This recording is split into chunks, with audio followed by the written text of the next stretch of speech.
দখল আর দূষণে বিপর্যস্ত দেশের কর্ণফুলী নদী কোন রকম নিয়ম নীতির তোয়াক্কা না করে নদীর দুপাশে অবৈধভাবে গড়ে তোলা হয়েছে বসতবাড়ি ও ব্যবসা প্রতিষ্ঠান। 2014 সালে কর্ণফুলী নদীর দুই তীরে সীমানা নির্ধারণের কাজ শুরু করেছিল জেলা প্রশাসন। জরিপের কাজ শেষে 2112টি অবৈধ স্থাপনা চিহ্নিত করা হয়। প্রতিবেদনটি আদালতে দাখিল করলে 2016 সালের 16 আগস্ট হাইকোর্টের একটি বেঞ্চ কর্ণফুলীকে দখলমুক্ত করতে 90 দিনের সময় বেঁধে দেয়। এরপর উচ্ছেদ অভিযান চালাতে টাকার জন্য কয়েকবার ভূমি মন্ত্রণালয়ে চিঠি দিলেও তেমন কোনো সাড়া মেলেনি। তবে অর্থ বরাদ্দ ছাড়ে এবার মন্ত্রণালয়ের আশ্বাসের প্রেক্ষিতে সোমবার থেকে উচ্ছেদ অভিযান চালানোর সিদ্ধান্ত নিয়েছে জেলা প্রশাসন।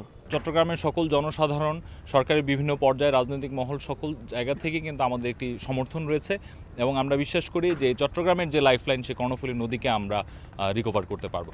অর্থনীতির চাকা সচল রাখতে কর্ণফুলী নদীর দুই পাশের অবৈধ স্থাপনা উচ্ছেদের কোনো বিকল্প নেই বলে জানান এই নদী গবেষক। বাংলাদেশের অর্থনৈতিক চাকা যদি আমরা সচল রাখতে চাই, চট্টগ্রামকে যদি বাসযোগ্য রাখতে চাই বাণিজ্যের রাজধানী হিসেবে, অবশ্যই কর্ণফুলী নদীকে দখল এবং দূষণমুক্ত করতে হবে। ভূমিমন্ত্রী জানান উচ্ছেদে কাউকেই ছাড় দেওয়া হবে না।